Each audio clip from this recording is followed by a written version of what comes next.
My name is Kason, and I am officially joining the Pokemon Ultra Draft League, Master Ball Division. Those of you watching this probably know me for my content around War of the Visions Final Fantasy Brave Exvius, and more specifically know me as the creator of the War of the Visions Draft League, or WDL. But what if I told you that every good idea has to come from somewhere? Many people out there think the inspiration for the WDL was fantasy football, but in actuality, the main inspiration for the league was Pokemon Draft Leagues. A Pokemon Draft League is a league where a number of different people take turns drafting unique Pokemon to be on their team. Each week, they use 6 of those Pokemon to go up against other players and ultimately decide who wins. At the end of the season, the teams who do well face off against each other in the playoffs until ultimately one person is crowned champion. For me personally, this is a little different, as I joined the league when 3 weeks were already complete. This means that I didn't draft all of the Pokemon on the roster, and the team already had a record of 1-2. Aside from the overall record, the league has a tiebreaker of overall plus or minus for kills and deaths of your Pokemon. This means that teams that are tied at the end of the season, the edge goes to the team with the better plus or minus. Our differential, unfortunately, was -8. However, it's not all doom and gloom. The season is 8 weeks long, which means we have 5 weeks to turn things around and ultimately strive for the glory of becoming champion. For this league, each team gets 115 points to spend. They must have 10 to 12 Pokemon on their roster, and every Pokemon available ranges from 1 point to 19 points. Introducing the Oregon Golducks. When we joined the league, the roster that was waiting for us had 11 different Pokemon on it. The roster consisted of a strong rain core that can function really well when we are able to set up the weather. However, even though I liked some of these Pokemon, it didn't feel like my team. So with all of the transaction points I was allowed to use, I decided to change a good chunk of this team, which means 8 of these 11 Pokemon that started will not be on the roster. I'm not going to go into detail as to why we dropped each specific mon, but I will talk about why we kept the 3 that we did, so let's start with those. First, Maverick, the Greninja. The Ninja Frog is a 17-point Pokemon, which is the 3rd highest tier out there. This thing is an absolute menace, with the ability to set up hazards with spikes and toxic spikes, a great pivot option being able to U-turn when it's in danger, a really strong speed stat, and solid offensive stats. This thing is already great, but the best part about this Pokemon is the fact that it gets access to 2 amazing abilities. First, it gets access to Protean. This ability makes it so that each time Greninja enters the battle, it will change its type to the type of move it uses first. This allows the player to be very creative with how to use it both offensively and defensively. In Pokemon, there is something called Stab, which stands for Same Type Attack Boost. This means that if the Pokemon is the same type as the move it's using, it will deal extra damage. Because Greninja can change its type to the first move it uses after entering the field, this means the first attack it uses is always going to get the stab bonus. However, in situations where I want Greninja to keep its typing and to be able to clean up an enemy team, its hidden ability is also incredible: Battle Bond. This ability makes it so that when Greninja kills an enemy Pokemon, it gets a boost to not only both its physical and special attack stat, but also its speed stat. With already good stats to start and a fantastic move in Water Shuriken that always goes first, this thing can really get out of hand quickly. It may not even need to take a turn setting up. If it can claim a kill, it's all the setup it needs to take over, especially considering the second Pokemon that we decided to keep. Some Smarty, the Pelipper. At 11 points, Pelipper might not seem like the most intimidating Pokemon, but similar to how some Smarty supports Surf Taco in the WDL, this thing sets up our team very, very nicely. Its ability Drizzle allows it to set the weather to rain immediately when entering the battlefield. Weather in Pokemon is a mechanic that not everyone fully understands, so let me break it down. When rain is on the field, water-type moves get a 1.5 times damage boost. This means our Greninja is very happy to see this Pelican on our side. Rain also mitigates how much damage fire-type moves do. In addition to this, it makes it so that moves like Thunder and Hurricane have a 100% chance to hit instead of a 70% chance to hit like normal. Taking out the RNG miss factor from strong moves like this can be very important, especially considering that Pelipper gets access to the move Hurricane. It also gets U-turn, which allows it to deal a little bit of damage before switching out to something else, and gives it momentum, which is one of the strongest things in the game. So having a weather setter that can switch into something else very, very quickly is a huge thing to take advantage of. Last but not least, the 3rd Pokemon we decided to keep is our Chaladon, aka MRDC, after Mega Rare Debit Card. This thing is an absolute menace, and it is not mega rare, it's ultra rare. Costed at only 14 points, this thing is highway robbery. This Pokemon is Steel and Dragon, which are both fantastic types defensively. This thing resists 9 different types of damage and completely ignores poison damage, all while only being weak to 2 types, fighting and ground, which pairs perfectly with our Pelipper, as Pelipper resists fighting and ignores ground. Paired with a whopping 125 special attack stat and 130 base defense, our Chaladon is already a force, but it only gets better from there. It gets access to Stealth Rock, which I can use to whittle down opponents as they switch Pokemon in and out. It gets multiple setup moves like Sword Stance and Iron Defense, and its ability Stamina is absolutely busted. This ability makes it so that every time the opponent hits our Chaladon with an attack, its physical defense gets a +1 boost. Paired with the move Body Press, which uses its defense stat for damage calculation instead of its attack stat, this thing gets stronger offensively as it gets stronger defensively. The cherry on top with this thing is that it gets access to a unique brand new move in Electro Shot. This move, similar to the old well-known move Hyper Beam, takes 2 turns to use. Now, 2-turn moves are historically not very good, as it gives a chance for your opponent to counter, but this move is different. This electric type attack, instead of just charging on turn 1, increases its special attack stat +1. On the second turn, it delivers a massive 130 power electric type attack on the enemy. If you're listening, I'm sure you're thinking, well, the opponent will just protect on the second turn, right?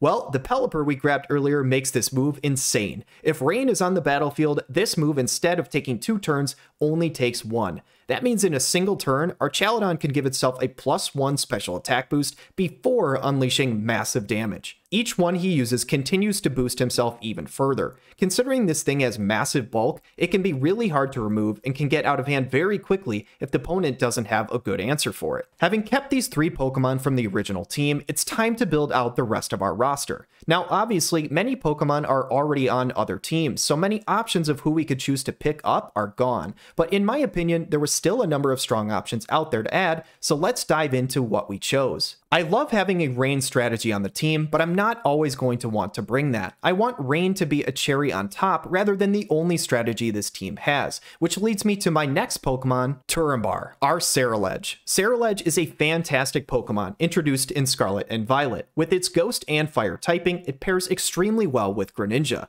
Greninja resists the Ghost, Dark, Water, and Ground type moves that give Ceruledge issues. On the flip side, Ceruledge ignores the fighting type attacks that crush Greninja, while also resisting the fairy, bug, and grass type moves that are super effective against the frog as well. Its stats overall are solid but nothing to write home about. However, with its ability Weak Armor, if it is hit by a physical attack, in exchange for a drop to its defensive stats, the average speed stat doubles, and Ceruledge becomes one of the fastest things in the entire game.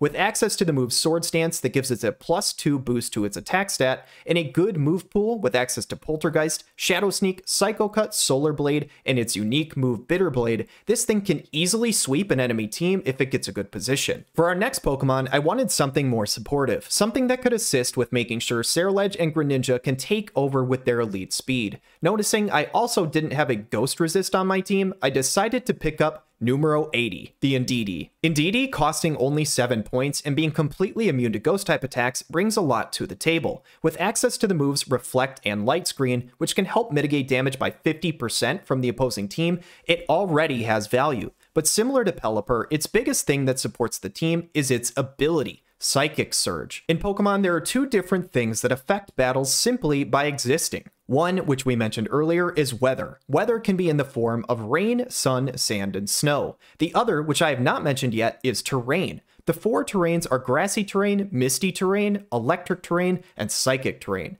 The only one we really need to know about right now is psychic, as Indeedee, simply by coming into the battle, puts this in place. Psychic Terrain boosts the damage of Psychic-type moves, which means she automatically amplifies her own damage just by existing, and also amplifies moves like Psycho Cut for our Ceruledge. The second thing Psychic Terrain does, however, is makes it so that Pokemon cannot attack other Pokemon with priority attacks.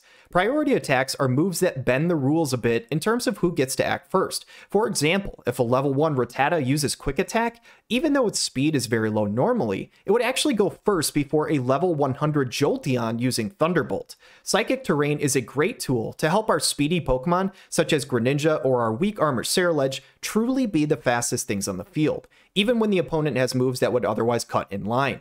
Indeedee also gets access to the move Baton Pass, which means she has a pivot option instead of just hard switching to another Pokemon. In addition, it also gets access to the move Healing Wish, which if it uses, Indeedee will die immediately. However, the next Pokemon coming in is healed to full and cures any statuses that they are suffering from. This is an excellent tool, as if we have a Pokemon who has already been worn down a lot but is one of our keys to victory, Indeedee can essentially trade her own life for that other Pokemon. This is extremely valuable, and I'm looking forward to using it. These two moves that can switch Indeedee out allow some other Pokemon to come in safely. What other Pokemon would we want to introduce though? And that is a great question. The answer? Sandrooster, our Hawlucha. At only 13 points, this Matador bird may not technically be a rooster, but it's going to hit harder than Katone in the summertime. With a fantastic speed stat of 118 and a very respectable attack stat, this thing is already set up to put out the hurt. One theme of our team, though, as you'll see, is Pokemon who can boost their own speed further than their original stat line. So let's talk about Hawlucha's ability on Burden. For those of you that don't know, every Pokemon is able to hold one item during battle. There are a ton of different items out there that Pokemon can hold. Some can boost damage, some can make them bulkier, and some of them even have one-time uses that do various things. For Hawlucha's ability on Burden, if Hawlucha enters the battle holding an item, and for any reason uses or loses his item, his speed stat doubles. Hawlucha is already faster than most things that you're going to encounter, but its speed stat becomes truly insane when this happens, which is why Hawlucha is the perfect pairing with our last Pokemon, Indeedee.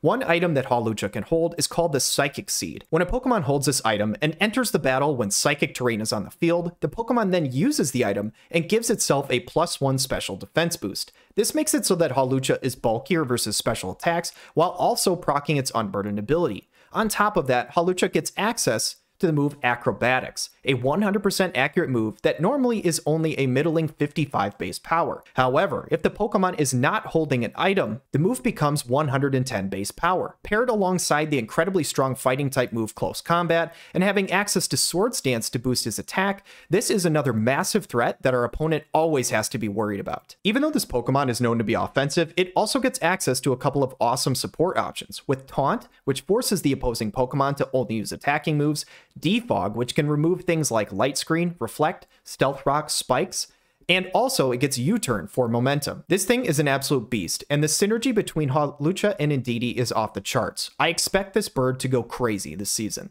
Now, you must bring 6 Pokemon to a Draft League battle, and we already have 6 locked and loaded, but our draft team still has points remaining that need to be spent, so we have 4 more Pokemon to cover. Keeping on the theme of Pokemon who can thrive with Indeedee supporting them, we have our next Pokemon, Miraxis, the Iron Crown. At 15 points, Iron Crown is a futuristic version of the old legendary Cobalion. This Pokemon shares the same Steel typing as the old legendary, but exchanged the fighting type for Psychic. With good overall bulk, a solid typing, above average speed, and a very respectable special attack stat, this thing is a menace, especially when on Psychic terrain. This thing gets access to probably the 2 best Psychic type attacks in the game, with Stored Power and Expanding Force. Expanding Force, when used on Psychic terrain, becomes 120 base power, which is massive, and that's not including the extra damage it gets from just being on the terrain. It also gets access to a completely unique move with Tachyon Cutter. This move is 50 base power, but hits twice, which means it's essentially 100 base power, and the move cannot miss no matter what. Being one of the future Pokemon from Scarlet and Violet, it also gets access to a great ability in Quark Drive. If this Pokemon comes out on either electric terrain or uses the item booster energy, it gets a boost to whatever its highest stat is. Depending on how we want to build our Iron Crown, this means it can either get a boost to its damage or its speed, depending on the situation, which is extremely valuable. With good setup moves that can boost its stats and solid typing, this thing can easily take a hit or two and switch out, or can easily set up and clean up by itself. If you know me, I am a big fan of grass types in general, and this is something that our team is missing at the moment. Paired with the fact that grass types can be good in rain because fire damage does less to them, I knew it was time to go get one. So we added one of the brand new Pokemon. 25th Bam, the Ogerpon. Now, Ogerpon costing 14 points is a grass-type Pokemon whose secondary typing changes based on what mask it's holding. To make this fair for Draft League, the different masked Ogerpons are considered different Pokemon entirely, which means for our team, we have added Ogerpon Cornerstone. Often thought by many as the weakest Ogerpon overall, I actually disagree with this take. While it might be the worst combination defensively, there is a strong argument that it's the best version offensively. Ogerpon Cornerstone has a very unique typing with Grass and Rock. Its signature move, Ivy Cudgel, is a 100 base power move with no drawbacks whatsoever. It is always the typing of which Ogerpon version you have, which means for us, it is a Rock type. Since it is Rock, this is a fantastic move for Ogerpon to have, because Rock hits Flying, Fire, and Bug types super effectively. These are all types that resist Grass damage, which means our version has very good coverage with these two types. This Pokemon hits really damn hard and gets access to some great moves like Swords Dance, U-Turn, Horn Leech, Knockoff, and Spiky Shield. With 8 Pokemon out of the way and only 10 points remaining, you're probably thinking that these next 2 Pokemon are going to be weak, but it couldn't be further from the truth. If you haven't played Scarlet and Violet, you're probably unaware of a mechanic in the game called Terastallization. Terastallization is unique to this generation. When a Pokemon terastallizes in battle, it keeps its prior typing as stab bonuses so that it still does extra damage. However, its new typing becomes whatever type that it terastallizes into. In the normal game, every Pokemon has a Terra type, and you can choose who to use it on and can do it at any time. However, this is not true for our draft league. In this league, you can have up to 3 Pokemon exceeding no more than 15 points of your overall cost that become your Terra Captains. These Terra Captains are the only Pokemon on your team that can terastallize, meaning they have way greater value than they otherwise would.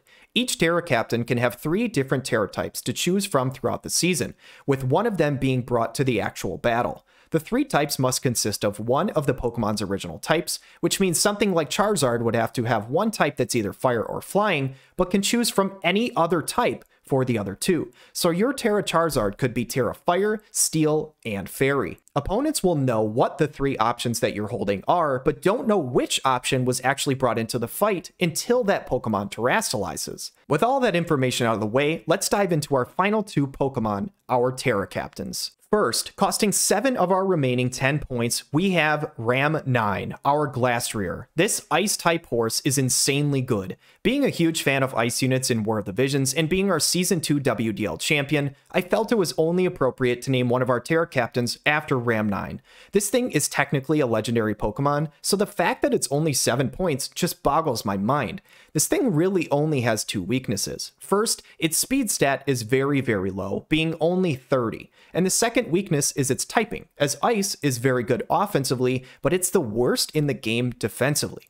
However, these are the only flaws in this Pokemon. Aside from this, the stats are ridiculous, and the fact that it only has those 2 flaws, the second flaw doesn't really matter. This is the beautiful part of it being one of our Terra Captains. With the Terra types of Ice, Electric, and Fairy, we have a few amazing options. Either we can terastallize it into an Ice type, where it keeps the same weaknesses it already has, but boosts the same type attack bonus even further than before and becomes an offensive juggernaut, or we can go with Electric or Fairy Terra, making its defensive typing much, much better, while still getting the original stab bonus for its Ice attacks. The stats on this thing, aside from its speed, are ludicrously good. I cannot comprehend how this thing is only 7 points and is allowed to Terra, as it is literally the best overall stat number amongst all Pokemon on our entire team. It's insanely bulky and hits like an absolute truck. It gets access to boosting moves and great coverage. This thing is going to absolutely ram into people. Last but not least, it's time to get hydrated with our final 3 points. Our second Terra Captain, Surf Taco, is none other than the mascot of our team, the Oregon Golducks. Fittingly, Surf Taco is a huge water player, and this Gen 1 Pokemon is going to surf all the way to victory. You guys looking at this Pokemon might not realize how much of a threat that Golduck can actually become. At only 3 points, you'd assume it would be quite underwhelming, but that couldn't be further from the truth. With this last pick, we are coming full circle, as Golduck can be insanely strong after our Pelipper Smarty sets up the rain. Golduck's ability is Swift Swim, which means when it's raining, its speed doubles. Surf Taco loves to get nasty, as the move Nasty Plot increases his special attack by 2 stages. Golduck has access to 2 fantastic water-type attacks in Hydro Pump and Surf. Surf, being 100% accurate, starts off at 90 base power. This move, however, gets amplified by Golduck's water typing, gets boosted when rain is on the field, and boosted even further when Golduck Terra Waters. After a single Nasty Plot, Golduck can easily become not only the fastest thing on the field, but can one-shot opposing Pokemon. It also gets access to some great support tools with Light Screen, Taunt, Disable, and Simple Beam, while also having the ability to use the move Flip Turn, which allows it to deal good damage before switching into something defensive. So there you have it, you guys. This is the roster for the Oregon Golducks for this season's Pokemon Ultra Draft League Master Ball Division. We joined the league at 1 win and 2 losses, but we've actually already played 1 extra game. We ended up winning that battle with 4 Pokemon still alive, which means not only is our record 500, but we also have a better plus or minus than we did originally. If the season ended right now, we would actually make the playoffs, and with 4 weeks remaining, I hope that we could do well and continue to push on. For all of those that watch this video, just know that I really do appreciate the support, and for all those people who only watch me for the War of the Visions content, just know that that is going to keep coming. So until then, I hope you guys have a wonderful day.